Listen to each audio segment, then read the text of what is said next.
Everyone. Today is September 24th, 2024, and we're focused on a Digital World Town Hall meeting.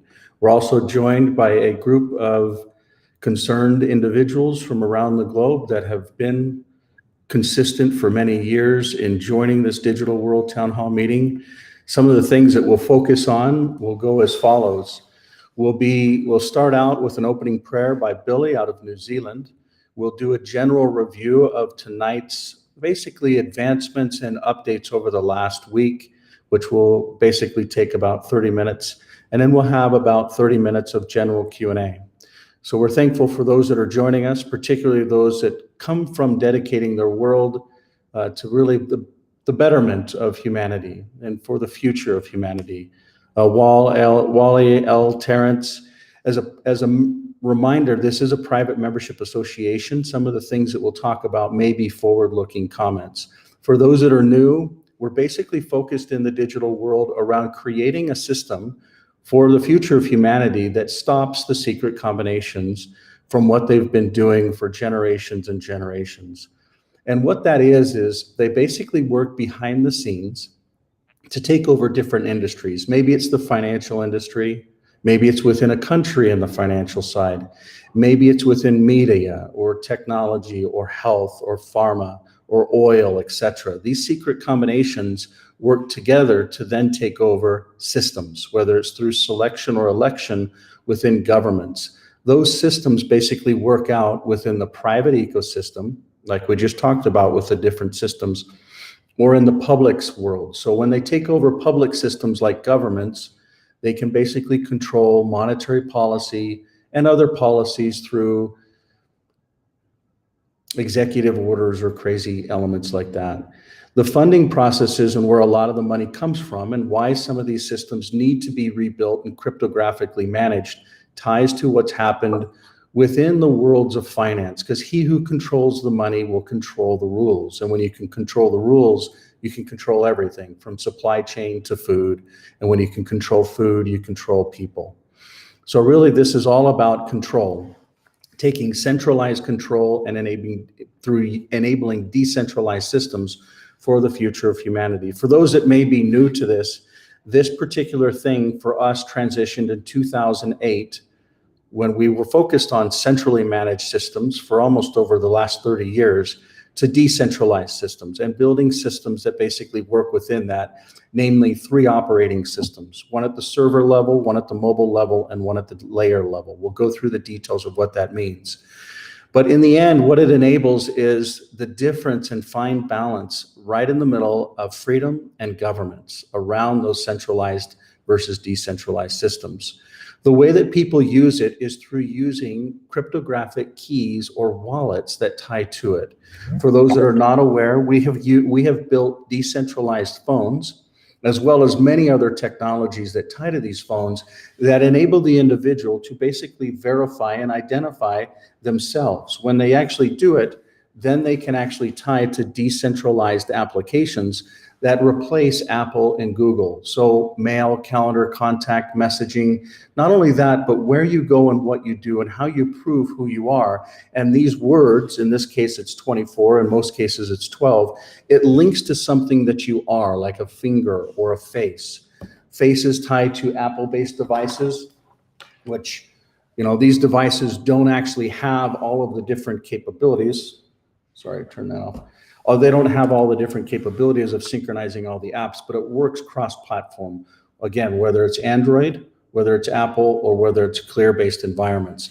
The real value of the digital world is all around key management. And for those that have been in what's called the blockchain or Bitcoin or Ethereum or any of these chains worlds, some of the newer ones around Stellar or Ripple, etc. Some people would talk about Tron, but truly it's based off of Ethereum-based cores with some of the newer things that they're doing are very interesting. But when you actually look at the real value, it ties from a master private key over to derived keys that the individual then owns and manages their world, their data, their logins, their applications, their wallets or their assets, their health. So where they go, what they do. A lot of people don't want to become a part of this new system, but I promise you, The digital ecosystems are coming, and if we don't have an environment like the digital world to actually provide true decentralization and a framework for future generations to actually continue to use it and adopt it, we will be enslaved like we've never seen before.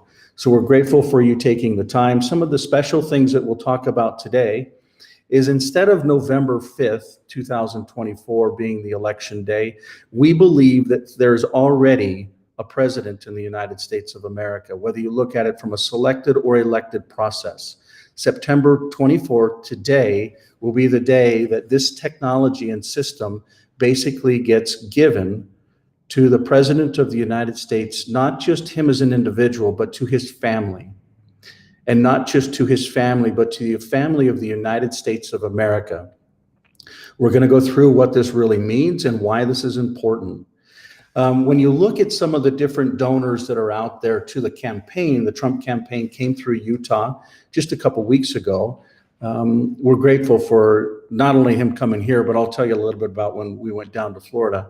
But the value of what's been put into the actual core cash cost is about 28 million. Some folks have valued it at well over 300 million, but there's a perspective that needs to be added to this. And so this is just when we look at it from a monetary standpoint. In my opinion, it has nothing to do with the monetary standpoint, and really nothing to do with meeting people or being a part of different systems, whether we're talking the digital world or the World Liberty financial environment, which some of them are focusing on and talking about. But when we talk about the digital world at digitalworld.earth, which we'll talk a lot more about, and kind of the triangulations in history, we're specifically talking about systems that countries can adopt. For those that are not aware, and I'll jump into the Digital World's website, I'll mouse over on nations. For the last 18 months, almost 20 months, we've focused on about 28 different countries, primarily in the Pacific around phase one. We literally physically went to these different countries, met with their different governments, and they're primarily small environments. When we look at it, I'm actually going to pull up some statistics and data. So there's different biospheres around the world.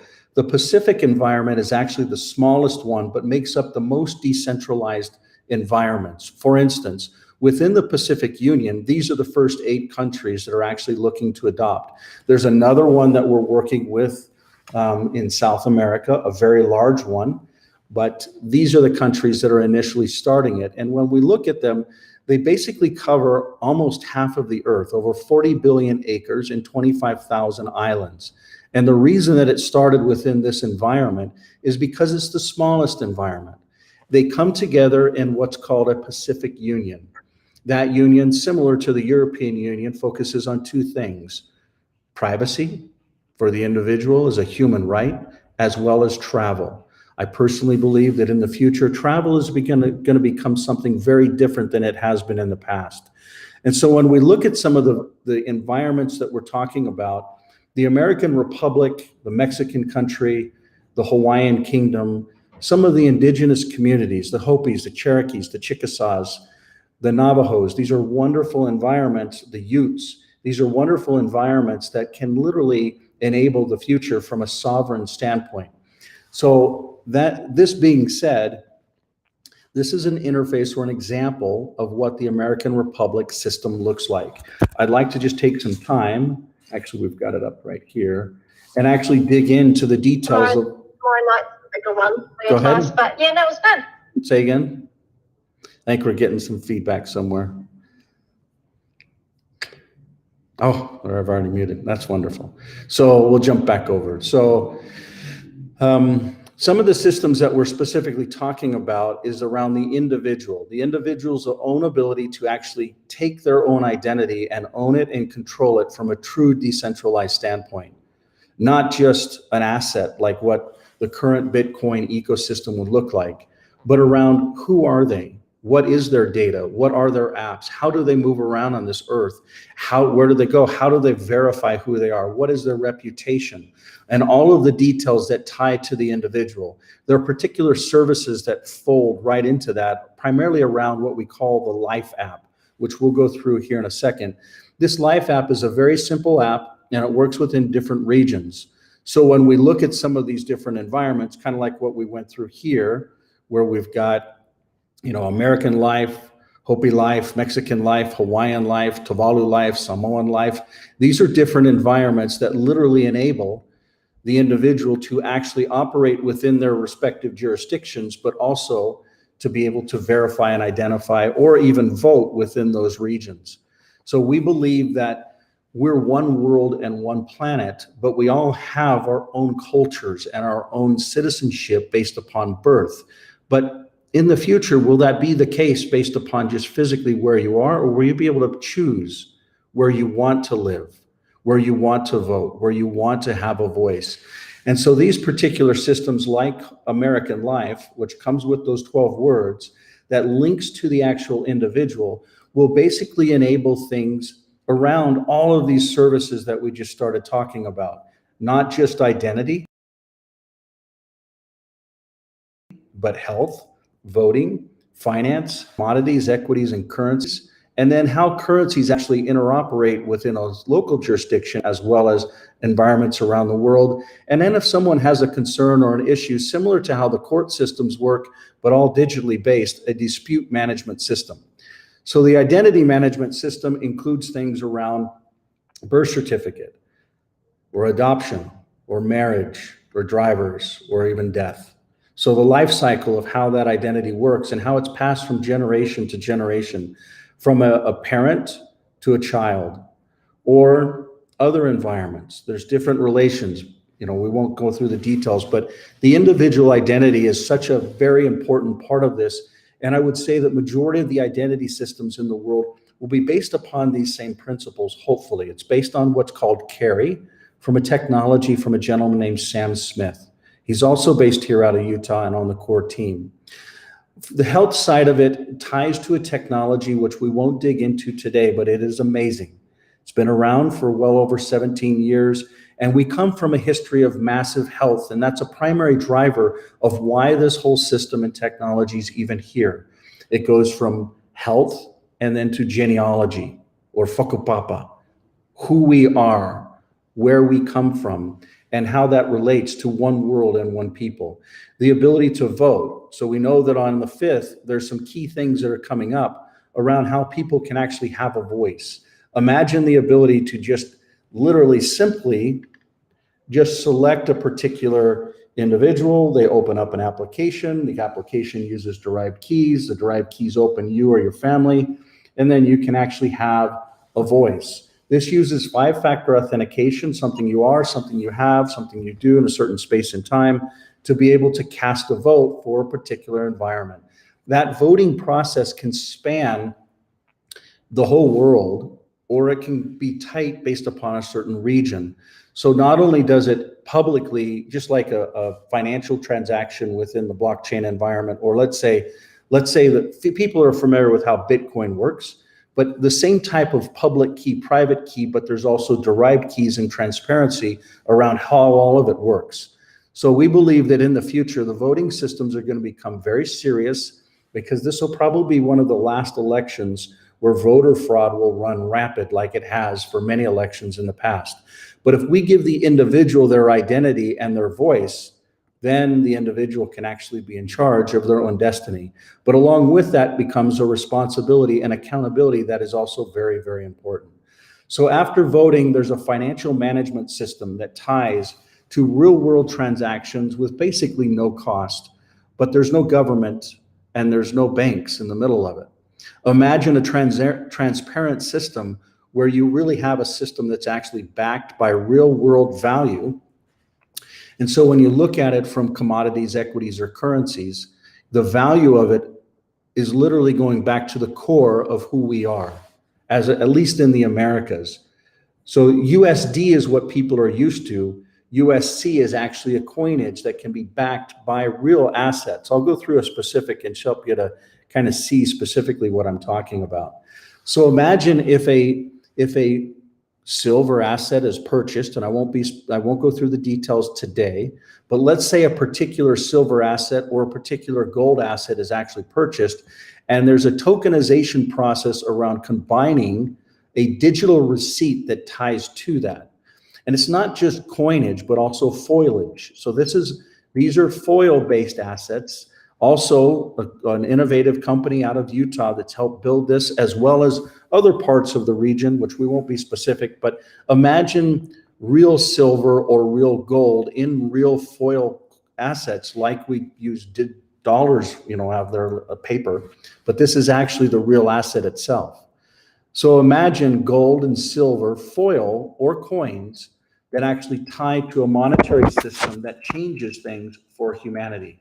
When I say things, I'm specifically talking about the ability to actually acquire an asset, retain ownership of it, and then have total financial reporting and documentation all there, but you own your own identity. And your identity cannot be taken from artificial intelligence and machine learning, just basically following around in systems like what will happen with some of the other systems. I'll be very specific in what I'm talking about. So let's go back to 2008. The prior year in 2007, there was a massive issue within the insurance industry and the housing industry and the mortgage industry, and really the underwriting and financial stability industry within the United States of America, which rippled around the world. And from there, Bitcoin was born. The amazing folks had actually put together what's called, the Satoshi white paper or the Bitcoin white paper. And for those that are not aware, Scott, who was actually mentioned 4 times within it, also from Utah, he's an individual that focuses on genealogy, and about 12 years prior actually did a genealogical transaction with the same types of Bitcoin multi-ledger capabilities. So again, we're not just talking about financial systems or identity systems. We're talking about genealogical systems. And in my opinion, just like the internet is here to basically open up communications and bring us together as one. Speaking of one, Billy, could you offer us a prayer?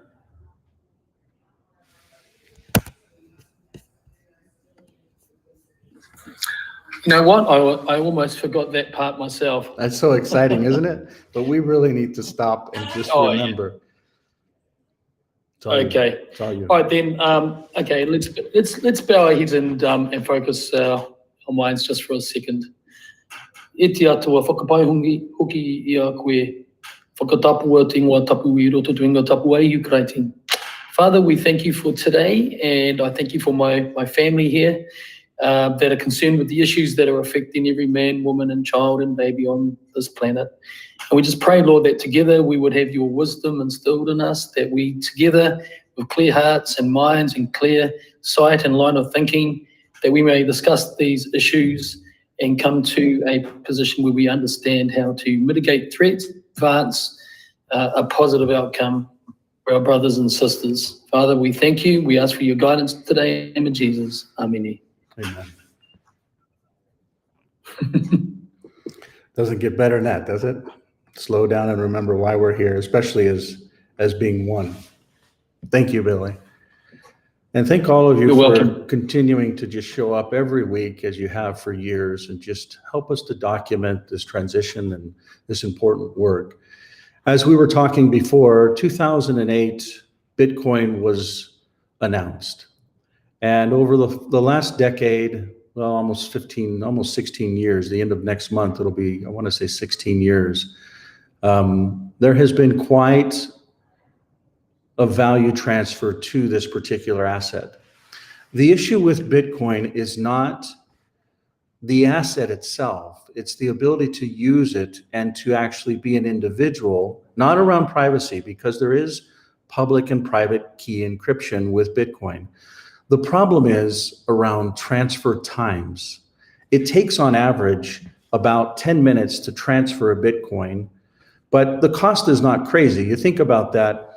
Every day, there's about 14 billion in value transferred within Visa. And if you actually did those same transactions with Bitcoin, it would only cost the world about $2,300. And that basically talks about the usage of the network. And I'm not talking about power, I'm not talking about mining, because it confuses a lot of people, because it's not necessarily about that. That's a gamified way of deploying the asset. But what it's about is the cost and the time So Bitcoin is over 10 minutes and about 2,300, whereas Ethereum, depending on if you use more gas or certain users do a certain number of transactions, but it's around 3 minutes or over 3 minutes and about $26 million. Again, this is in US dollars and on a 24-hour period. Versus the Visa network, which is what the majority of the world is actually using. People don't understand that it's not just $336 million because of 14 billion at 2.4%, but it is actually that the value doesn't consummate or transfer. People think it goes through in 3 to 5 seconds, but it really doesn't. The actual merchant doesn't get it for days. And when you look at how that system is controlled, whether it's UCC law in the United States or other parts of the world, how that is centrally controlled around, and I'm not saying that know your customer or anti-money laundering laws are not important, but with a system like this, you can actually have transparency and honesty and know customers, and anti-money laundering is built into the system inherently, but you have full settlement in real time. And that's what the digital world enables. It enables a framework for an environment like America to be able to use an asset that can actually derive what we've talked about, whether we're talking about real world assets like silver and gold to transact in real time. 3 to 8 seconds, full settlement, and literally 1,000th of a cent or less within an environment like this. So we're talking about 14 billion in value in 24 hours for less than $1 of USD. That is the core of this financial system that we're talking about for the new American financial system. Now, many people will talk about, well, we see that Ripple is doing certain things within different countries, and yes, they are. I can tell you that before COVID, I personally went to a lot of these different countries, and I'll be specific here for you. Personally went to a lot of the BRICS countries, namely, we went to China, India, Russia. This is actually in Russia. I don't know what year this would have been, 2000. So it's about 7 years ago. These are a lot of different countries. Hey, Michael. Go ahead. Sorry, mate. Should you be sharing your screen when we're only seeing the delegates? Oh, let me jump back in there for you guys. Sorry. Well, no. Yeah. You need to. I guess that popped off when we jumped over to the prayer. Thank you for the heads up there, Terrence. It's exactly why you're here, buddy. Okay. So where were we? So this is what we started talking about. Why is this relevant and important? Why? Because BRICS next month will actually announce what they're doing to back their assets. And they'll be doing it in a very interesting way based upon technology that will actually scale. And why I'm giving you the history lesson around what's happened 8-9 years ago. It started and then about 7 years consummated. It's a lot of countries that came together. So this is a particular environment. This is all still in Russia here. And then this is in Korea here, or South Korea specifically. This is around adopting decentralized ID and a framework. This is Phil Windley, who's on stage, also from Utah, wonderful man. But this is around a decentralized ID framework, also known as CARI, which will then enable transactions. This is in Saudi Arabia. There's multiple other photos, but these are some of the countries that in 2018 basically started building what today is known as this BRICS environment. When BRICS gets announced, you're going to find that it's basically working on a platform that will end up having some very interesting alignment from a political standpoint. And that's why this conversation today is so important. Because Bitcoin, there's a speed topic, right? Ethereum and many folks today believe that this is the platform for it. It's a cost topic. And when we understand the details there, you'll start seeing, and even a lot of the forks that came off of this, as well as the forks that came off of this, they're going to have inherently the same types of things. I believe that the Ripple environment was one of the first technologies that could actually do both of the things around speed, as well as transactions from a costing standpoint and full settlement, and then auditing, as well as the ability to do what's called clawbacks. So there's a certain period of time. Let's say you want to use it for commerce. you want real-time transfer, but we also want protections for the actual purchaser. So let's say they want to claw back a payment, a service wasn't delivered, a product wasn't delivered, they can actually take it back. Those technologies started here. These technologies are non-existent here. That is how you'll actually have payments in the future that will be derived from these types of techs. Now, I'm not saying that XRP or Ripple is the platform. Those individuals are tied massively from a political standpoint to the politicians that are there. And I'm not going to be specific there. If you don't understand what I'm talking about, it's important to do your own research. From Ripple, and I don't know if you know this, but not only did Stellar come from Ripple, but I believe that the core structure of what Ethereum is today also came from Ripple. Whether it was a concept, whether it was learned on a couch, whether it was learned from development, whether there was, an individual couldn't come to the US and actually work or not. But the net is the core of the technologies here, but we have to ask a question, is it truly decentralized? Is it truly for the people? And that's where really the leapfrogging into the future enables the digital world. No one owns it, no one controls it. We all, from voices and service providers, can actually use a framework that can actually be the future system. And that's the platform that this American Republic system is actually built on. So when we look at the wallet, there's a web-based interface and a mobile-based interface. You can hold assets not only from the digital world or these types of technologies, but you can hold Bitcoin in it, you can hold Ethereum in it, you can hold Ripple, Stellar, as well as all of the assets that can dynamically be created within this environment. And then you talk about, and I'm going to come back to this and actually show you how these work. So business management, asset management, land management, all tie to what's organizations. So for instance, just like when you have birth with a human, the world sticks, or at least in the United States of America, and as in Billy's world, it's an IRD number in New Zealand, or Aotearoa. In America, it's basically a social security number. And multiple parts of the world basically tie that individual and a birth certificate to an asset or chattel or work or effort or productivity. And when we start understanding what that is, building organizations and reputations becomes much more important. And we'll go through the details of why that is and actually show you how simple it is. When we talk about the future stock markets around commodities, equities, and currencies, we will literally see the future of these exchanges built on these types of technologies.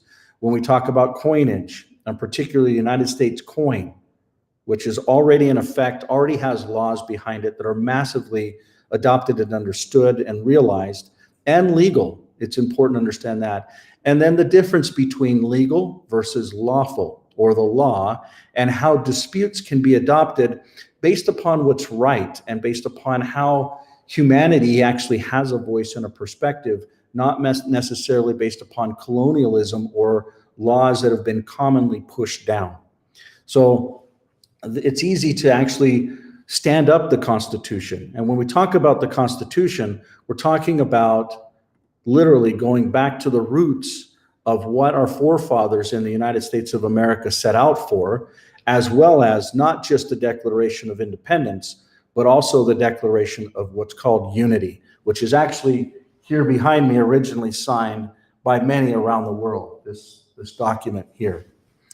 And then some exciting things, and this is up to you and your family, Mr. Trump. This ties to executive orders that can actually realize some of the things that we're particularly talking specifically about. And at the end of the day, this is your charge to keep, primarily because you've dedicated your life to it, not from a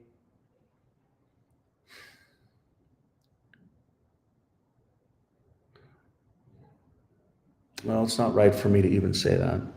I look forward to hearing your perspective and feedback as it relates to really all of this. But we met a long time ago.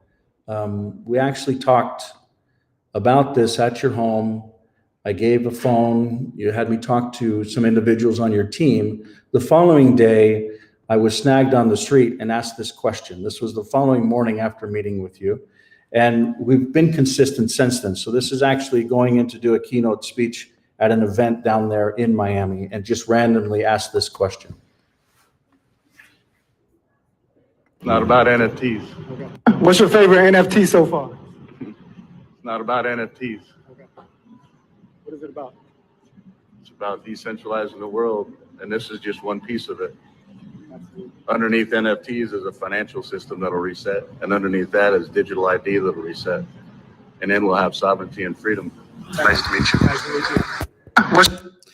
So this comment is basically what you're seeing rolled out in real time with this system in an actionable form where we can actually log in. So I'll show you exactly how it works, because a lot of the things that we've been doing historically has just been talking, but you can actually log into systems. Again, 5-factor authentication, something you have, something you are, something you do in a certain space and time, and it logs you in. No usernames, no passwords. But you can do things to govern yourself, whether it's a birth certificate, whether it's an adoption, a marriage, death, the things we talked about before, whether it's joining counsel and actually having a voice, whether it's creating a dispute or having a conflict, or maybe it's a class action suit, to be able to get a license for different things, whether they're boats, vehicles, whatever, to starting a business. So the ability of starting a business is very simple. And one of the things that's really important, and this is what makes this technology different from any of the other technologies that we've talked about, is the derived keys. So the way that the individual actually has their own identity, but they don't use it, and they use derived keys that are built off of it for everything that they do, actually ties to the future. And what I specifically mean by that is, let's say, for instance, and I'm actually, what I'll do is I'll log into an existing one.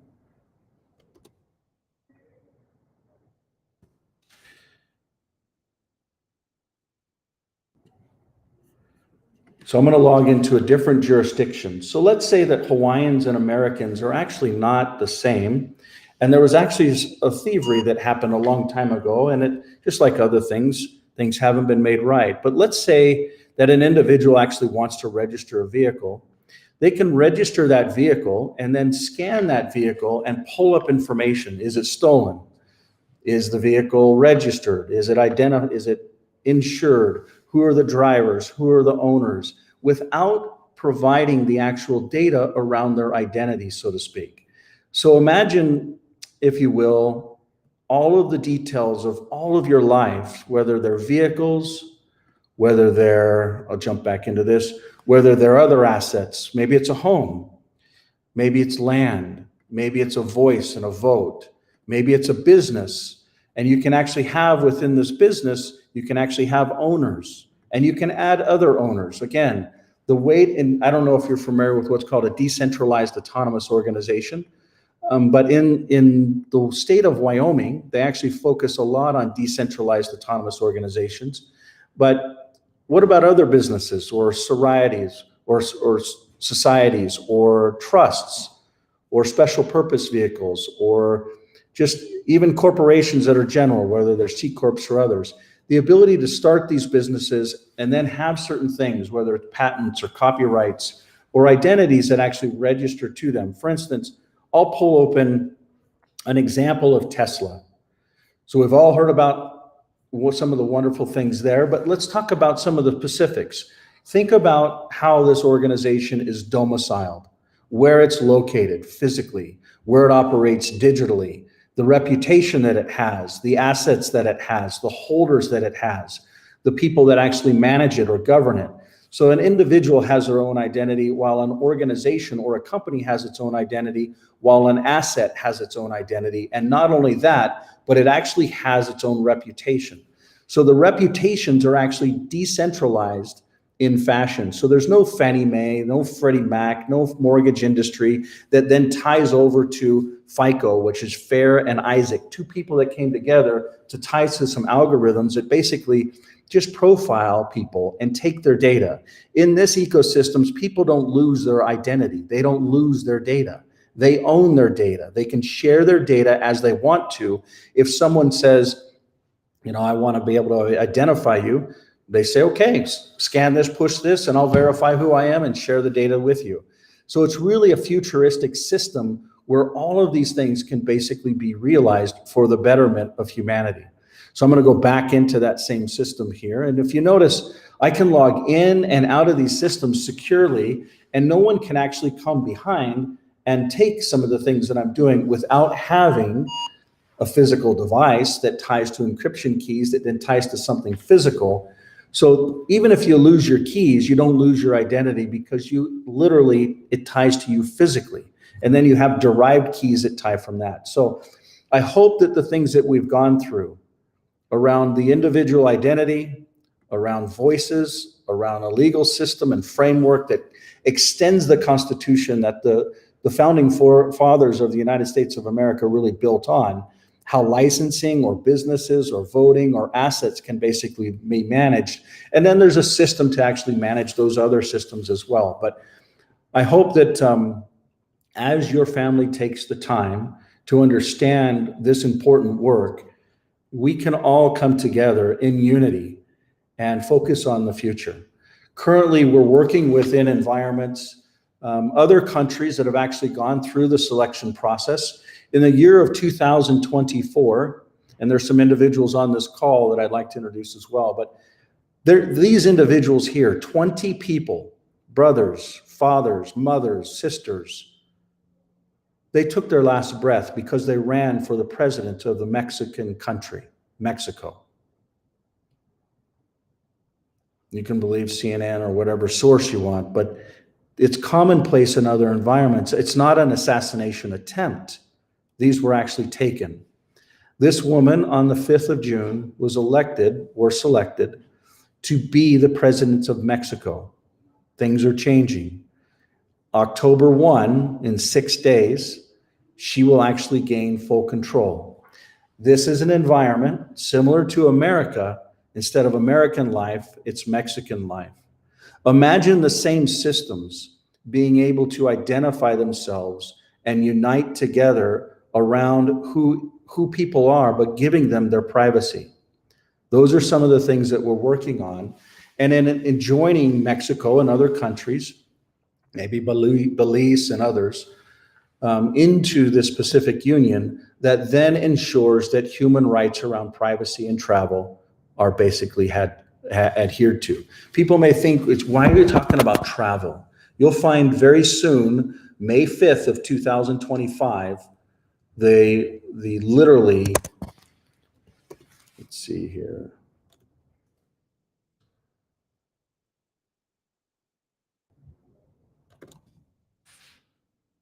This Real ID, May 7th, not May 5th. So May 7th, 2025, you're going to start seeing things that are going to shift. This is all a part of the plan. This is the third time they've pushed this deadline.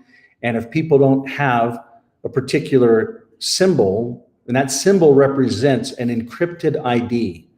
So literally the same types of technologies that I'm talking about, but they put it into ID, but the difference is it's centrally controlled. So you really got to understand the centralized system versus decentralized system. Getting a lot of feedback there. If the moderators could check that, that would be great. So when we're talking about some of these systems, Wally, L, parent. So we're talking about new systems that other countries can basically adopt and integrate in, whether they're existing infrastructure or new infrastructure. There'll be a lot of governance systems that will enable the individual to govern themselves. It's also important for us to look back to who and where we come from. So with that being said, we'll go ahead and open up for question and answer. I know that there's a lot that's happened this last week. The United Nations Global Pact has actually been signed. This was the first video that I saw. It was probably within the last 10 days that actually came out and had a warning against it. We've been talking about this for a long time, or at least Billy's been talking about this as he also spoke at the United Nations. But what other topics would you like to discuss? What other questions does everyone have? Now is your time. So let's go ahead and jump into just general Q&A. Anyone?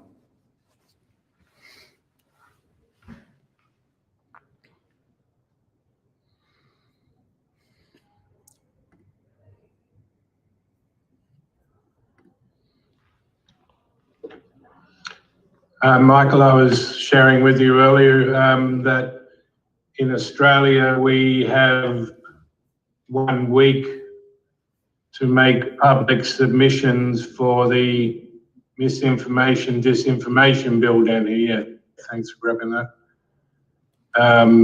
They've only given us 1 week to make submissions. I put mine in this morning, bit of a cut and paste, but still got something down. And that I think that they've tried to push this into Canada and obviously into the United Kingdom and New Zealand. So it's pretty well the same thing. And who's the arbiter of combating misinformation and disinformation? That's the big question. But we've got the digital ID bill actually going into play as of December the 1st here in Australia. That's been passed, and then it will work with this bill here to completely censor any opinion, any alternate opinion to the government here in the land of the not so free after all. Yeah. And for those that are not aware, Terence comes from the land of Australia. So if you didn't put 2 and 2 together there. Thank you for having your voice heard and getting your submission in this morning. It's interesting to see. It was interesting to see how they pushed the digital bill so quickly and just pushed it through. But other thoughts or comments or things that you're seeing out there in the world? I have a question that doesn't have to do with the world. It's closer to home. Go ahead. Do you have any plan on replacing the cellular service providers for your Clear customers with Starlink, and if so, when? So there's already integration processes within particular. So for those that are not aware, we build phones. Let me back up. So there are Clear companies that focus on decentralized systems. That's all they do is decentralized systems. They've been around for about 16 years. You can kind of see a timeline here going back to 2009. These companies, one of them, Clear Cellular, builds phones, and these phones are decentralized phones. They're kind of like the ones that I showed you there. These are past phones that have already, most of them are all sold out now, current phones, and then future phones. One of the future phones, namely the X phone, so you can kind of see this X phone at xphone.oo. So this particular phone will actually link up with, as well as others, they'll actually link up with the Starlink infrastructure. There will be the AT&Ts and the Verizons in America. And I think that Vodafone, Telstra, Optus, they're all GSM based out of Australia. And then you've got, others in other regions. But the point is the GSM based infrastructure will be pairing with the frequencies that are tied to some of the Starlink technology. Now, what that's going to give you is global coverage, and I believe global payments that will actually tie to that global coverage because of it. But I can already say that a lot of that stuff has actually been solved. So we look forward to working with companies in collaboration at the right time and the right way to take the decentralized approach. Imagine a platform like X. So imagine this letter that's going to be actually have this video will be included in this letter and go to the Trump family. And it's up to them to say, we see this, we value this, let's talk. And it could start there. And then I believe the future will grow in a massive way, because what they're currently focusing on is the future. But the key is we have to have it united for the systems of the future, BRICS and others that are already rolling down a particular road.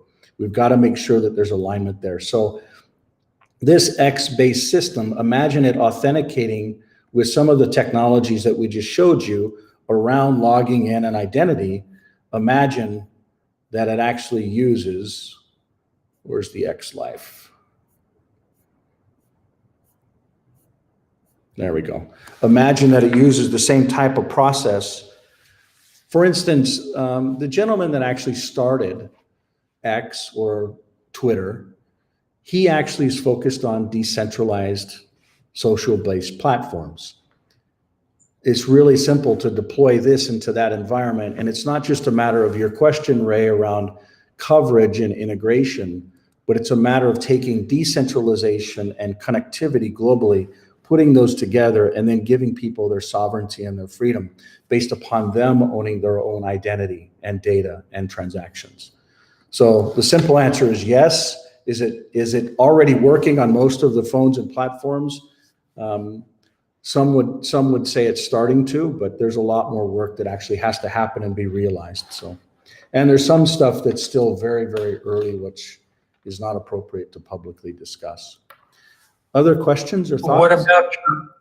What about your regular Clear phones from the past, the 624s, for example? The 624s, they will work primarily because it works off of the same frequency and band. So let's jump back into this 624. And as a matter of fact, you can actually see, I'm going to go to Clear Cellular. I'm going to go to service, let's see, hardware, phones. We need to go to do a comparison, compare all. And then you can see the bands here. So this is the frequency and the bands is actually how you would tell if they're compatible. These particular phones, the 2 series, 4 series, 6 series, they intentionally tore the 5G out of it, which is a little different conversation.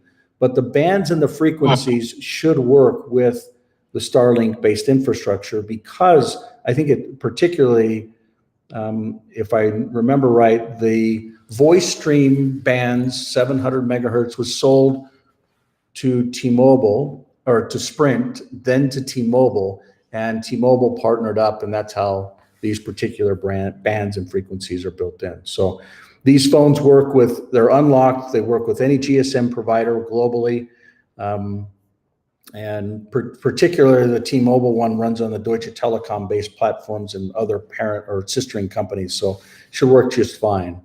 You know, there are elements of testing that still need to be done and announcements and relationships, but that's as much as I can go on that particular topic, Roy. Does that make sense? I think so. I think what you're saying is that the short answer is yes. Yeah. The 624 will work on the Starlink system, eventually, if not right now. You're going to see different capabilities that will come out with it, and from what I understand, it will be pervasive. And I do believe that there's possible legal suits within AT&T and Verizon to try and stop some of this stuff, because it's going to take a massive market away from them unless they comply and play with it. And then, you know, they could just roll it out on their phones because they're GSM based, but they do have different frequencies, but they should all work. It's not a technical issue, it's a legal issue. So. Yeah. Phoenix, go ahead. Want to help keep us on track or on topic? That'd be great. Woo! You know how my brain works. I'm like everything all at once, every possible outcome all at once. What question do you have? Endless, because that's the way my brain works. But me personally, on just a very surface level, as you know, I was recently paralyzed. I've learned how to walk, but I'm not able to drive yet. So my personal driver's license, I was not able to renew because it was due. And I mean, I could have gone, but the doctors recommended I do not go do a driving test because it's been a certain amount of time. What would you recommend? Because now what happens, because I don't have a valid driver's license, because it's over, I don't know, a few days, 2 months. No, wait, August 7th, my birthday. So like a month and a half, 2 months, whatever, and expired. Now I can't even use PayPal. I can't use anything that you have to show a valid ID. I don't like to look at myself. That being said, what would you recommend? in terms of it's a real pain due to the real ID. And if I'm not going to go into the whole reason X is called X, or DSM-5 code, or fragile, or ID, or a real ID, because I'm just not going to go there. Figure it out on your own, people. But because I'm not driving right now, I have drivers that drive me areas. I can't get my PayPal, my Venmo, my this, that, any, blah, blah, blah. It don't matter which one. I don't have a valid, within days, I was not able to show my ID because technically it just expired on my birthday. How do I get around that? So this environment here basically assumes that an individual has already gone through and has a driver's license. So you can actually pop in your driver's license here, the existing one. It should not be expired, which is a different conversation, but I think the core of your question. And so you can go through. It is expired, therefore I can't get it renewed, therefore I can't make payments. Right, Apple Pay, Google Pay, all of them. So there's two things that you could do. You could basically go through and get a normal ID that is notarized off of your driver's license. You could go through and actually recertify with driver exam if that's something you have to do. Inside of this process, when you actually say next, there's a 25 question. Let's see, I think I can pull it up in another interface. This interface here. And I'm not only speaking on my behalf, I'm speaking on others that, I mean, the reason I didn't do it is because I personally, the doctors have recommended because of the inability and instability of my back, and they terminated the system, terminated my insurance. Therefore, I did alternative, but it's, you know, it doesn't matter what country I'm in. I can't get a valid license, which I do understand. Real ID needs to be documented. Well, it's not This is not, necessarily. I'm not It's not necessarily. speaking for myself, I'm speaking Go for ahead. many others. Go ahead. So it's not necessarily real ID that we're talking about. What it is your ability to get a driver's license in the digital world, namely the American Republic. You would have to have an existing driver's license that is actually valid, or you could get a new driver's license, but then you go through the testing. So you actually have to go through, there's a 25-page test or 25 questions. I was just starting to show it over here. This is actually a different environment, but how the questions are actually managed. Or you could go and get a normal ID that is just notarized. So you can actually build a normal ID off of your driver's license and actually do that. That's another way to do it. The question is, do other environments actually accept it? And that's where the Pacific Union comes into play. So in the Pacific Union, you basically have all of these decentralized systems around what's called, identity, payments, maybe rewards, maybe the dispute side of it, but vendors that can say, we will actually be a part of this system or we won't. And so you talked about a couple different processing. PayPal's one of them. But what if you could actually do the same thing that you do with PayPal within this system? And that's really the goal. And it ties to adoption. And what it comes down to is the same thing that the European Union is doing with GDPR, the Pacific Union will do with DDPR, which is basically around privacy and travel for human rights. So you're a perfect example of that. You have a right to travel. Maybe there's a physical impairment with getting a driver's license. And so you need to identify in the world to actually do payments, which is where things are going digitally. But you should own your own identity. And when we talk about identity, we're specifically talking about, I'm going to go through and just scroll down so people can actually see some of the images. We're talking about, let's say, driver's license here, okay? So on the driver's license, it doesn't actually share the last name. Someone actually has to go and scan and it uses any scanner, right? So an officer would go and scan, or someone that wanted to validate. But maybe you're at the airport and you're looking to, jump on a flight. It's super simple. They basically scan it, they can see it, they verify you, or it'll also link to the existing system. So all these systems are basically sharing databases or APIs to tie it all together. So you would basically be able to get a type of identifier that is notarized, and that's another thing. I don't know if notarization is one of the services in this environment. It's not yet. But at what point, Michael, is that recognized by, let's say, because I use DSM medical codes. I don't like labels.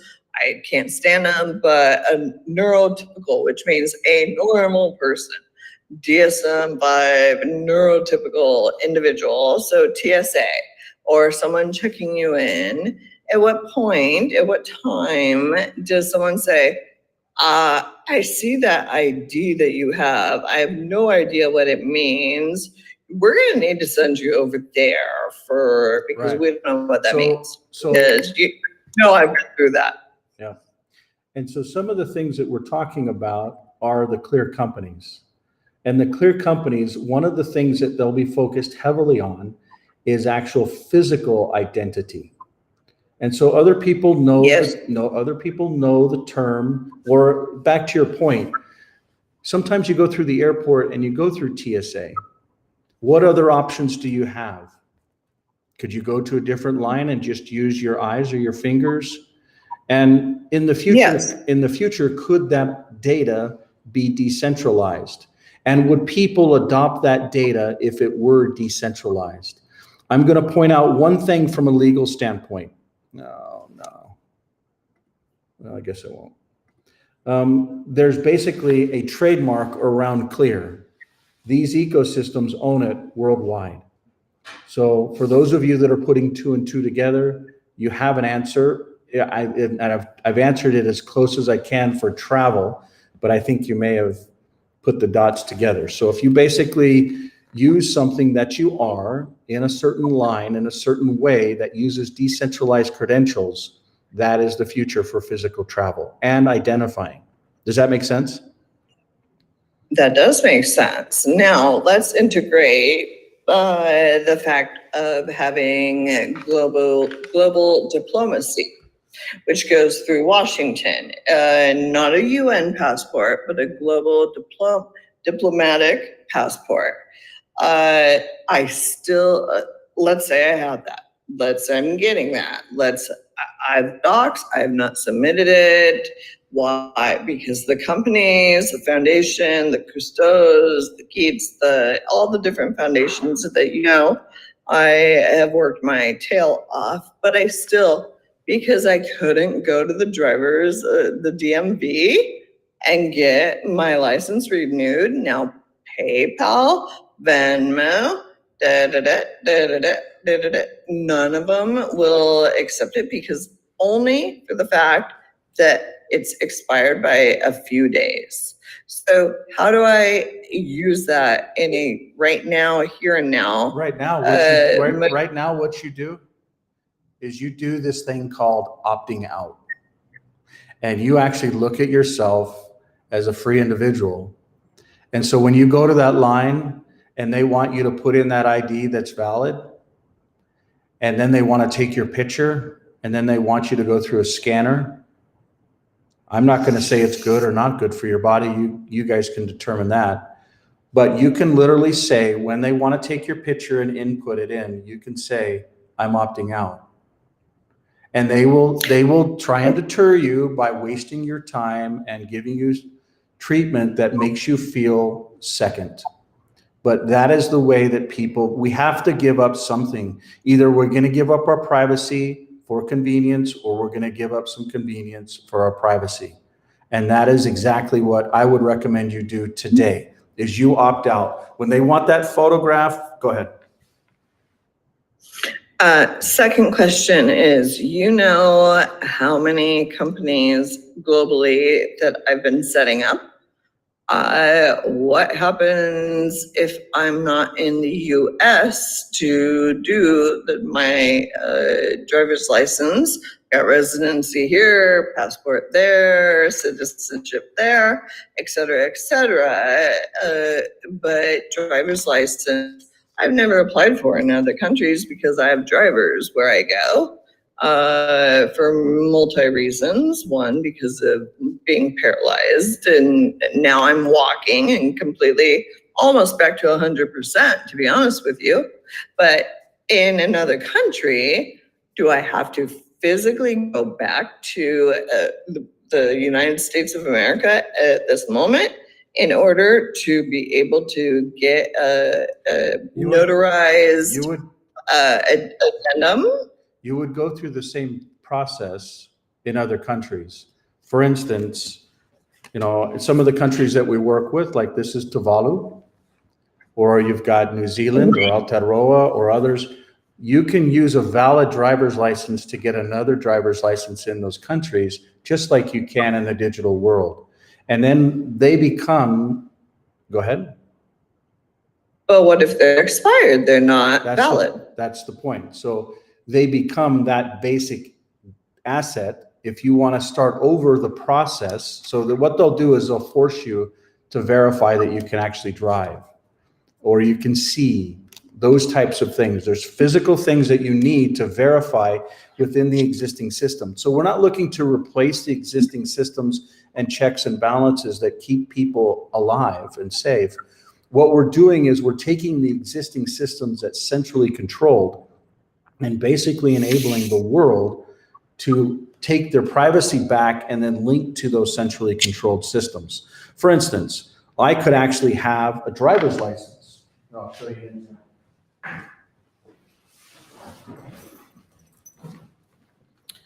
I could have a license plate like this that ties to a physical system, maybe the prior plates that were on it.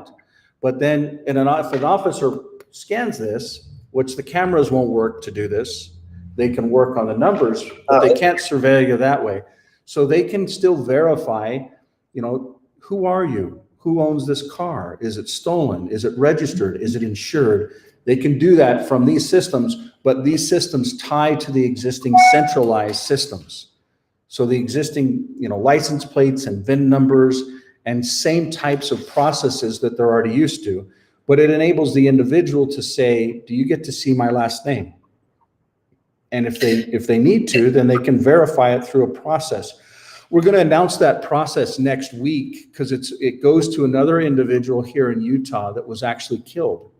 A wonderful young man that I believe his legacy, as a matter of fact, when I was driving in this morning, I thought his legacy will live on in a way that we could never anticipate. So I look forward to reviewing that next week. That sucks. I'm quite used to countless death threats every day of my life. I'm very sorry I do that, but this individual was actually one major question. Go ahead. One major question I have for you, Michael, is that let's say I'm just going to make a hypothetical number, and you know how long, how hard, how much blood, sweat, tears, and everything in between I have done, lost, given, and to put into my companies, and we are at that point.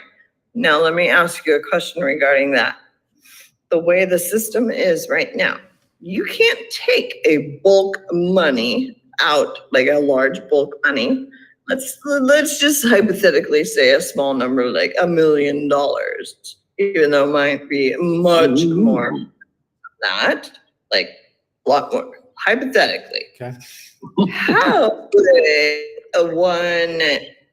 okay, I'm dealing, What is your question? What is the question that the you're trying to question ask?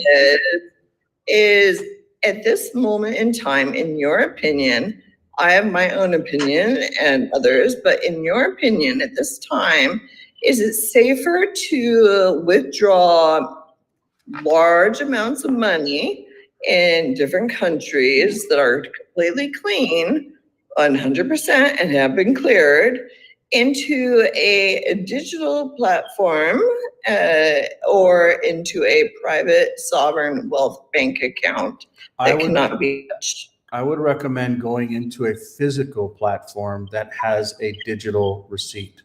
So you basically buy physical assets and then you get a digital receipt for them.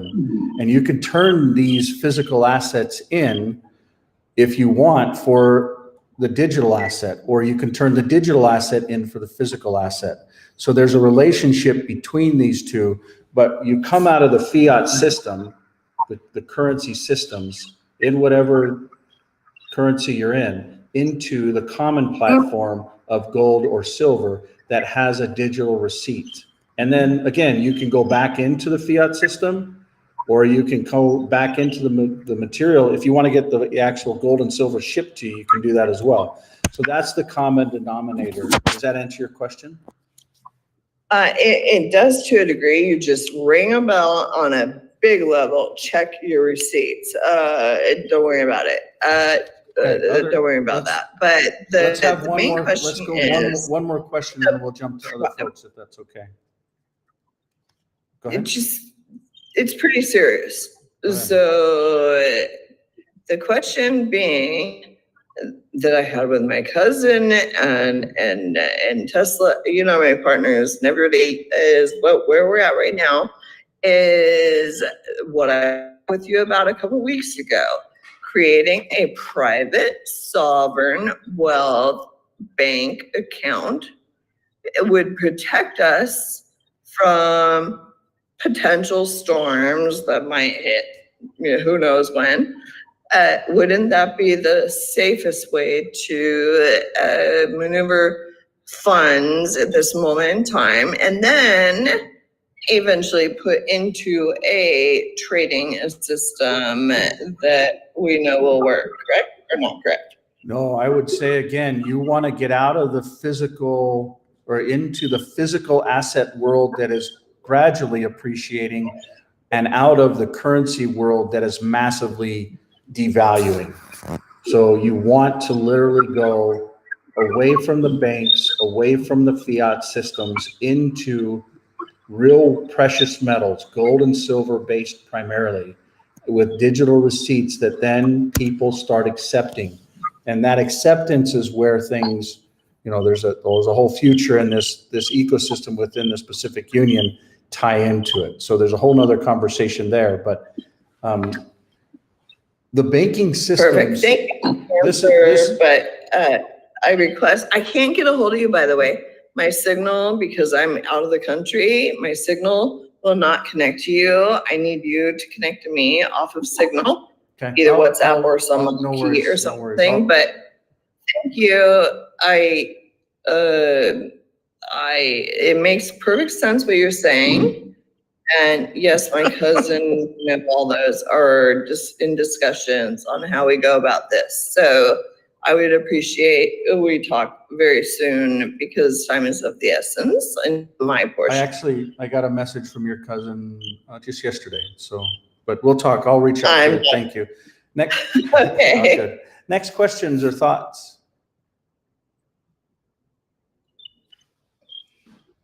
Mr. Green, anything you want to mention? Hello, everybody. Good night. I also think that the most important part is that we all have sovereignty in our money. Money is a social construct, and it depends on the trust that we all have together. So tie it up with something physical like metals, golds, or any other physical asset is one of the best ideas. So in order to migrate all the fiat money, no, you damn dummy. Hey. Feasible. It will be feasible if we just bring on more people that use this like new currency are created with this. I don't know if that makes any sense. Yeah, it makes perfect sense. Absolutely. Perfect sense. Very good sense. Yeah, I understand what Phoenix wanted to say here. So I'm in. So for example, what I saw in my end is like there's so many people that they don't have any form of identification, you know.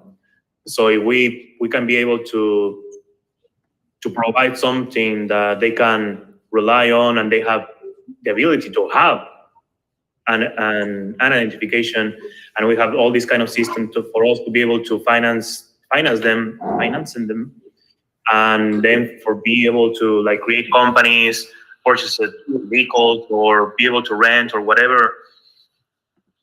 We're gonna start something very meaningful here. George, could you mute, bud? That'd be greatly appreciated.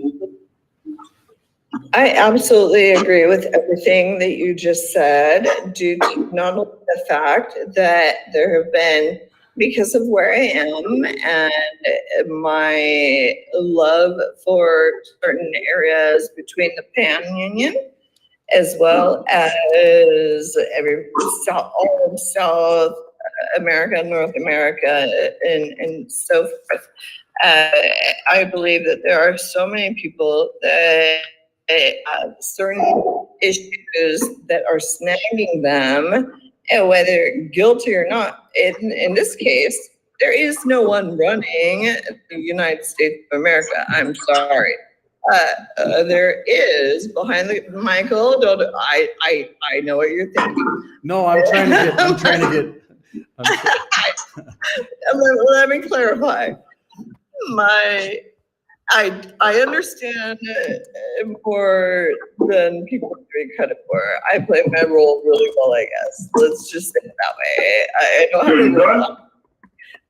I believe that my connections to a unity globally, but especially baby steps. Hold on, Jen. And George, we need you to mute.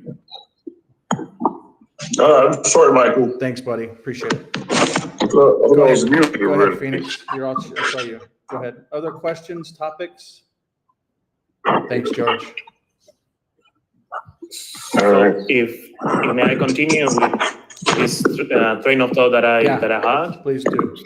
So what I understand of all Hold on. that we say here. Let's get George to mute himself. Or Susan, could you transfer ownership or admin capabilities or shut down George, Susan? George, we need you to mute, bud.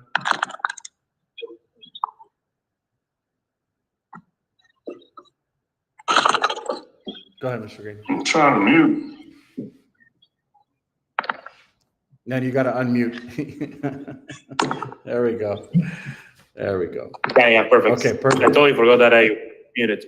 So, yeah, in that sense, I don't know how I visualize it is like, for example, membership own, like, for example, credit union that it's only be able to lend to the members of the same credit union, and people put their fiat money in, and it will be transferred to purchase something in the real world and start to like making commerce with this like new currency that is really backed up with something real. In my end, I have like literally millions of people of technology, not only in Mexican territory, but also in all over the world, that they would really need something like this. And it could be a very good, I don't know, something to balance all that is happening all around the world. Yeah, that's it. I believe that what you're talking about is really needed, and it ties to identity. Imagine how many people have just come across the Mexican border to the United States of America. Where do they end up? Arizona, Texas, and then get shipped all around. And do they have credit? Do they have a place to stay? Do they have a home? You know, do they, especially families that want to stay together and need a special place? There are processes that I believe that this system can actually help provide the identity and privacy, as well as the reputation around payments. So it's a new type of credit system. And so they could actually buy something They could buy something that's an asset, that's collateralized, that uses a form of, if you don't pay, there's a simple solution to it. So unions and credit unions and co-ops could easily be able to enable financing and extend credit for these types of assets. But I believe that there's another couple links in technology and the digital ecosystem that can actually help to solve this. So think about buying a home or buying a car, or I believe getting credit is the American dream. Getting a home with credit is what people would talk about historically, if purchasing a home was the American dream. But I really believe that getting the credit is actually what it makes it viable. And those that actually control the source of money, which if it ties, and there's a reason why gold and silver was originally set up as the United States coin, the USC, and why it was actually not the state's responsibilities to create the currencies, and then why the banks gained the responsibilities to create the debt instead of a physical asset that then basically became the credit systems. So you're spot on. Think about how many people don't have identities that just came across the borders, that make up a fake identity or are given. And most people don't understand this, but if you come through the border and let's say you just come in and they say, hey, I'm illegal, I want to just come through. They ask them a simple question. Why do you want to come through? And the answer usually is, I want to work. I want to find work. And when they do that, they say, okay, well, we're going to give you a social security number. Welcome to America /slavery, which is a whole nother conversation. And you can actually now go and get an ID. So go get your driver's license. Back to the same thing that Phoenix was talking about. Maybe it's not a driver's license. Maybe it's an ID. If it's an ID or a driver's license with the state, most of the states actually say, do you want to vote? And so now they're registered to vote. When you actually go through all of this and understanding really what's happening, and that's one of the reasons why we're having this conversation, not on the 5th of November, but on the 24th of September. Because the abilities for people to have a voice has been stolen. To have a fair election has been stolen. We'll say it before it actually occurs. But there is a solution to this, and it's people being able to roll out their own identity and their own reputation. For instance, Fair Isaacs or FICO were two individuals that said, we believe that for people to be banked, they basically, and I'll go through the reputation on this site. So I'm going to click on services and then I'm going to come to reputation. For this score to basically be realized, it's really a simple calculation, but people should be able to control what they want to share and what's private versus what other people say is valid or important to be extended credit. So those are some of the most important things that we're basically going through. So I hope that makes sense for you. Is that you there? I hope that makes sense for you. Okay. Next question or thought? We'll probably wrap up pretty soon, so.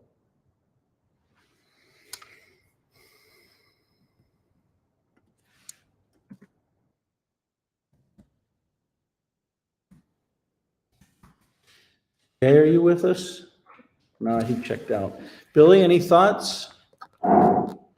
Yeah, thank you. I do actually. Just in regards to the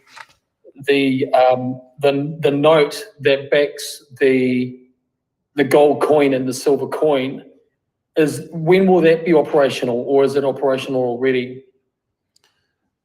The silver note, the mint behind it is set up. The foil infrastructure behind it is set up. The contractual sides of it is currently closing.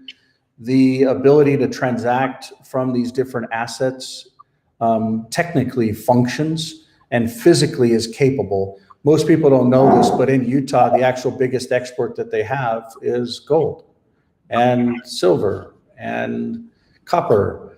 And there's the North America's largest mine is right here, Kennecott Mine, which is actually owned by an Australian, it's a South Africa-based organization. But the ability to actually grab these assets, and people are going to realize that is a very viable and important element when not just not just when they start figuring out, oh, digital assets are actually real time, or the countries that have actually deployed Bitcoin and then centralized Bitcoin.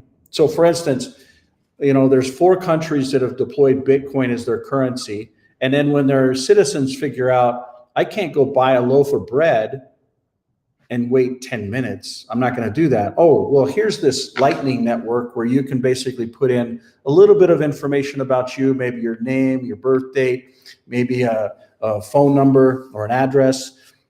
And then you just put in your public key, and then you can actually transact the transactions real time. It's the same thing that Visa does. They get in the middle of it. Why? Because Visa is one that's actually financially backed, a lot like all the banks, has financially backed this Lightning Network that's tied to Bitcoin that centralizes decentralization. So that's one side of it. But the real important thing to understand is the currencies and capabilities of tying from physical assets to digital assets is something that will be massively realized over the coming days and weeks and I believe months. And it's becoming more and more important. The ability to have notes, just like what you're looking at here, or I'll show you some physical ones.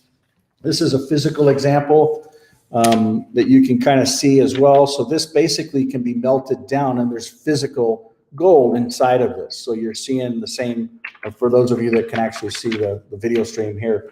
So you've got physical assets. This is actually a larger bill, but, and then it ties into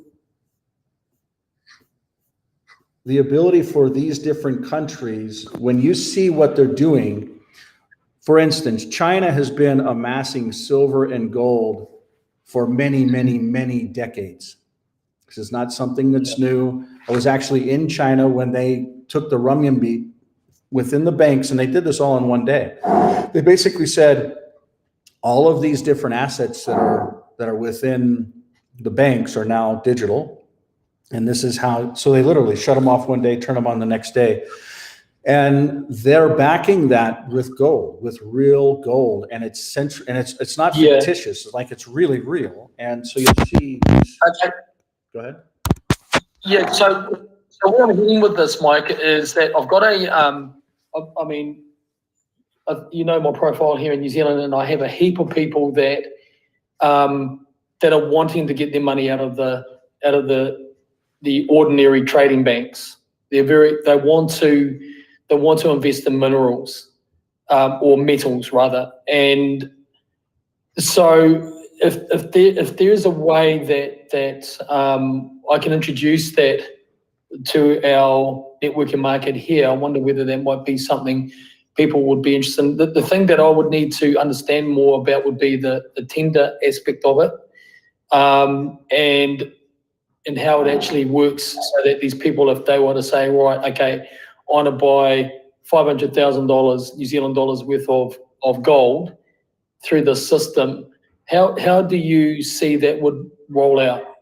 It's actually really simple. What they end up doing is they basically go through a shopping cart just like you would within a pawn shop, and they basically purchase silver. And let's say that spot price for silver on this particular day was $33. They would pay something just a little bit higher, and they would get the physical silver, and it would be serialized and linked to a digital asset that then they would get in real time. And if they wanted to actually ship that to them, they would turn in their digital asset and get the physical silver. This is actually audited, it's insured, and it's actually minted and stored and vaulted within the same ecosystems. And it just so happens that the environments that we're working with around the world have a level of respect and stability that the insurance side of it doesn't make it crazy. So there's basically a way for them to take their monetary asset, whether it's New Zealand dollars or Australian dollars or Canadian dollars or American dollars, and turn it into that common thing that is actually, and I don't want to scare folks, but this last week, I personally saw the largest bomb go off in my lifetime. And it was sad, but I also realize, what's happening within, if we look at history, for instance, when the wars started, what happened before the war started, what happened in 1911 versus 1912 and the financial issues, and then versus 1913. You know, and there's a reason why these wars are occurring in the way that they're occurring. And I'm not saying that we need to be concerned or fear uncertainty or doubt, but what I am saying was when these wars started, the only thing that people would actually take as payment was actually gold or a derivative of that gold. So that's exactly right. Yeah, no, well, that's what's happened in the Weimar government in Germany, where you had those classic scenes of people turning up with a truckload of cash, of dollars, to go and, or Deutschmarks, to go and buy one loaf of bread. So yeah, I'd like to explore that a lot further with you, Mike, because I think that if I can get my head around it, I think there'd be some people that'd be pretty keen to engage in that. That's for sure. Everybody in New Zealand that's aware of what's coming down the pipeline are looking for alternative measures to protect their wealth and their finances. And I think, you know, with the way that things could be, with the potential for a broad conflict that may or may not cause a severe market crash, people are looking for other ways of securitizing their money. You know, unless you're invested in a military-industrial complex company, you're going to make lots of money in war. That would, yeah. So I'll get in touch with you separate to that, brother. Thank you. sounds wonderful. Thank you for joining us. And for those that are not aware, Billy was really in the same role that President Trump is in today, other than he didn't serve a term prior, but he ran against a gal that actually also used Dominion voting systems, but crazy numbers, crazy polls, and he didn't make it, even though it didn't make much sense at all. So him in New Zealand ran for prime minister prior, you know, in a prior time, and he stood for the right things, for transparency and honesty and truth, and uncovering these lies that are happening within, whether it's the health world, or maybe you could also tell us some of the things that happened this last week, Billy, within the UN, because you've spoken at the UN, you've spent time there, you're very familiar with what's happening. Could you kind of give us some color?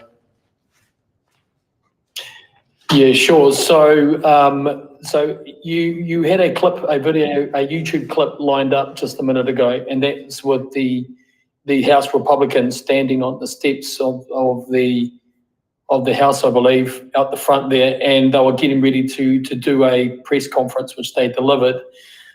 So we did talk a little bit about this before we went live when you arrived, Mike. But the UN Global Pact agreement has been signed.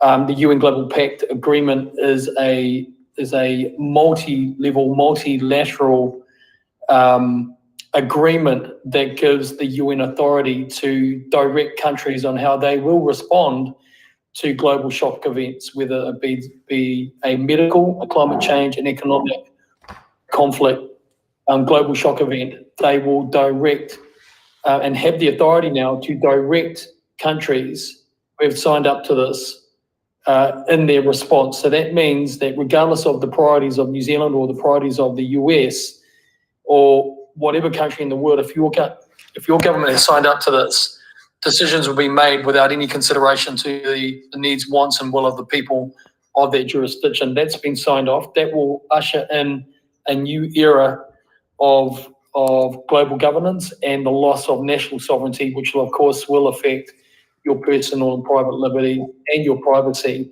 So that's the big thing that's happened in the last couple of days, and it's heinous, it's insidious, and it's been done it's been done and extremely well done, in that it's been done in plain sight, but covertly so. And they're conundrums because they're opposites in meaning, but they've done it secretly in plain sight, if that makes sense. And so now live, those House Republicans on that clip were deeply distressed and offended by this global treaty, and they know the risk that it poses to the United States, and the Biden-Harris administration, of course, has signed that off and are all over it. So that's hugely significant, and it affects every aspect of of digital privacy as well, censorship, freedom of speech, access to digital privacy. And so the work again that you're doing here, Mike, I say it each time I'm here, is just so important. We've got to get our heads around how we can communicate that out. One thing I can immediately help with, I think, is the sovereign notes that we were just talking about around metals. I think we should be able to launch that pretty big and get that moving. But yeah, so that's what's happened in the last week. Of course, these other geopolitical things, such as it's looking like there will be an expanded conflict in between Israel and Lebanon, which will probably drag Iran into it because of the Hezbollah connection. You've got in the southern, you've got in the southern Red Sea area, you've got the Houthis that are getting more agitated towards Israel and towards American assets that are in the area. America, by the way, has dispatched huge amounts of personnel, military personnel and assets to the Gulf, and Putin has done the same thing as well. China have also mobilized, and that's not a good thing, because what they're anticipating is that America is gonna stand as the big bully behind Israel and go into this conflict, and Russia and China are not going to have a bar of it, because they do have a pact with Iran, with Syria, and China and Putin are completely behind this. So they will be painted as the axis of evil, of course, but they are the counter to what we're seeing being done in the Middle East, as well as what's been done in the Ukraine. So we've got two major fields of potential horrific conflict that are getting ready to open up. And so that's why it's so important that we try and support you as much as we can in your work, because, you know, a lot of us in each of these countries, in each of these jurisdictions, you know, do not want a conflict like this. We don't want to end up killing people, but it's those self-appointed secret combination elite groups that are driving this for a reason, and it's all about population reduction, control into this new reset, global stakeholder, new Green Deal economy, and so this is happening all at once at the moment. I can't yet extrapolate an assessment.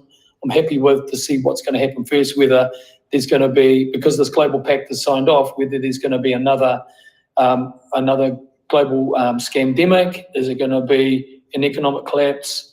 Is it going to be war? Is it going to be a false flag climate change event? I'm not sure, but it's going to be one of them. So that's my report back on those things. Thank you for your work, Mike. I have to jump out of this. I've got to go to another Zoom call. The meeting I postponed. Coming to this, I've got to go to. So God bless everyone. Vaya con Dios, Mariano. And to everyone here, Danielle, good to see you. Thank you, Brother Mike. Bless you all, and I'll see you next week, God willing. Mahalo. Kia ora. Mahalo. Kia ora. Kia ora, brother. Kia ora. Danielle, would you like to wrap us up today? You can either do it with a comment or with a prayer. You pick it, or with both. I'd like to say a prayer. Sounds great. Thank you, God, for this wonderful community. Thank you for giving us Michael and his devotion and commitment to our sovereignty and our freedom and our privacy. And God bless each and every one of us and everybody else on this beautiful earth. Thank you. Amen. Amen. Much love, everybody. We'll talk to you soon. We'll wrap up the meeting now, but I'm going to play a little video that's on this American site. It's an interesting one, but it may spark some thoughts and some feedback. At least it did for me. Here we go.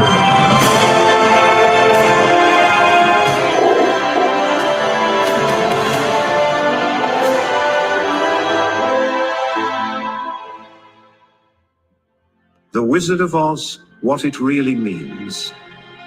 This appears to be a message to expose the banking cartel in America, and to let the people know that they have the power to liquidate them, and get back to Kansas, the real land and republic.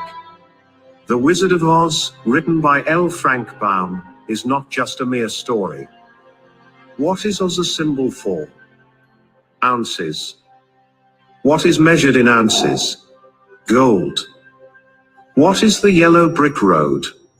Bricks or ingot bars of gold.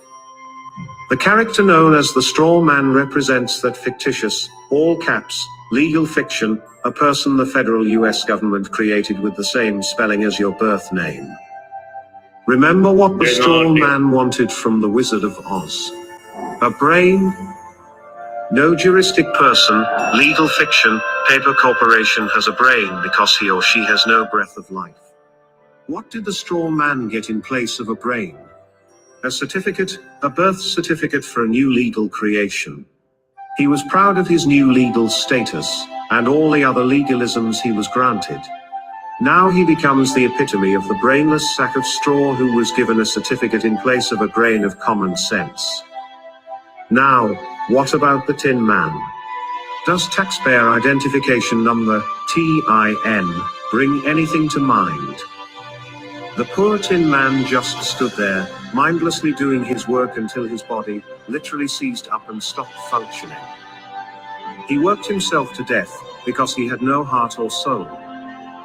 He's the heartless and emotionless creature, robotically carrying out his daily task as though he were already dead. He's the ox pulling the plow and the mule toiling under the yoke. These days, his taskmasters just oil him nightly with beer and place him in front of a hypnotic television until his very existence no longer has any meaning or value. His masters keep him cold on the outside and heartless on the inside in order to control any emotion or feeling that might arise. The Cowardly Lion was always too frightened to stand up for himself. Of course, he was a bully and a big mouth when it came to picking on those smaller than him. Have you ever noticed how bullies are really the biggest cowards? They act as though they have great courage, but, in reality, have none at all. They roar, but with no teeth of authority to back them up. When push came to shove, the Cowardly Lion always buckled and whimpered when anyone of any size or stature challenged him. He wanted courage from the Grand Wizard, so he was awarded a medal of official recognition. Now, although remaining a coward, his official status allowed him to be a bully, but with officially recognized authority, and not at all unlike the attorneys, who hide behind the courts. What about the trip through the field of poppies? Did you notice how this had no narcotic effect on the straw man who had no brain, or the Tin Man with no heart or soul? They weren't real people, so drugs could not influence them. The Wizard of Oz was written at the turn of the century, so how could the author have known America was going to be drugged? The Crown has been playing the drug cartel game for centuries. Just look up the history of Hong Kong and the Opium Wars. The Crown already had valuable experience conquering all of China with drugs, so why not the rest of the world? What was the Emerald City? The Federal Reserve System.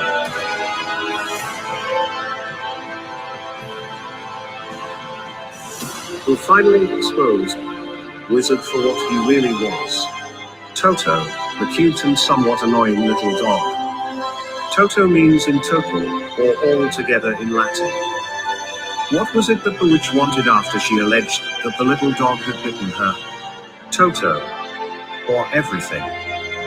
Notice how Toto was not scared of the great wizard's theatrics, yet he was so small in size, compared to the wizard, that no one seemed to notice him.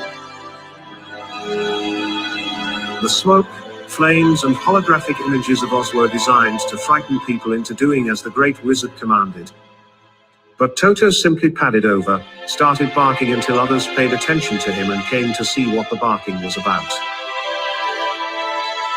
Who was behind the curtain?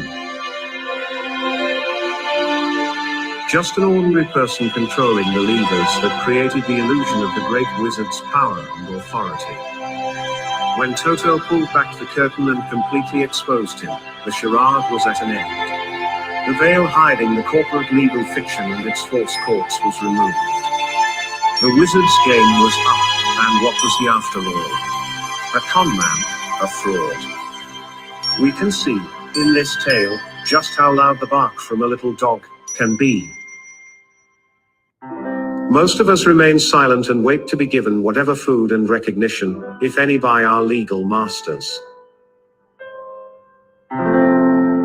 Let us not forget those flying monkeys. What perfect mythical creatures to represent the Bar Association attorneys, who attack and control the little people for the great crown wizard, the powerful and grand bankers of Oz. How, finally, was the evil witch destroyed? Pure, clean water? Liquidation. How did Dorothy finally get home? She simply clicked her heels. She always had the power, and so do we. What would it take to expose the wizard for what he is? We each need only a brain, a heart and soul, and courage. Then, and perhaps of the greatest importance, we need to learn how to work together. Only by working together can we have the freedom that was given to us all under the law of God.